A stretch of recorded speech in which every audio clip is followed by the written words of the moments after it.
Last Sunday, Julie and I had some guests in town, and we decided that after they had worshiped with us, we would take them out to dinner. So we took them to one of the nicer restaurants here in Charleston, and they had a kids menu. They had two small preschool children as part of their family. The oldest was about 3. They had one of those menus that you color on one side and the children's menus on the other. So when it came time to order for this 3-year-old, they picked out on the back mac and cheese.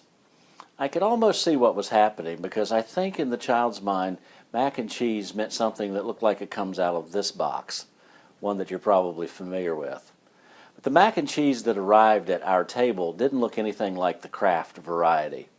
The cheese was a different color, the noodles were a different shape, and the texture was different, and there was shredded cheese on top. The little girl looks at the mac and cheese and kind of turns up her nose and wants nothing to do with it.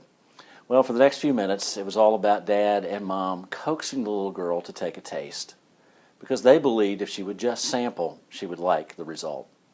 Reminds me of a verse that we find in Psalm 34, verse 8, where we read these words.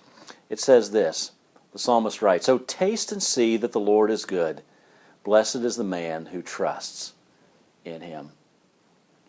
If we're going to see how good our God is, we need to taste and see. We need to sample his goodness.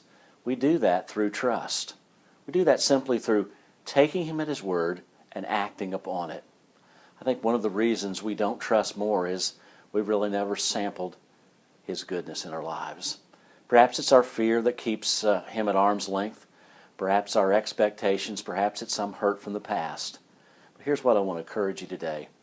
I want to encourage you to do this. Taste and see. Sample of his goodness. Find some aspect of your life, some promise that you know from the Word, and actively, in reality, trust him. As you do, you will see that he is good. So take a little sample today of his goodness. I think you'll be blessed if you do.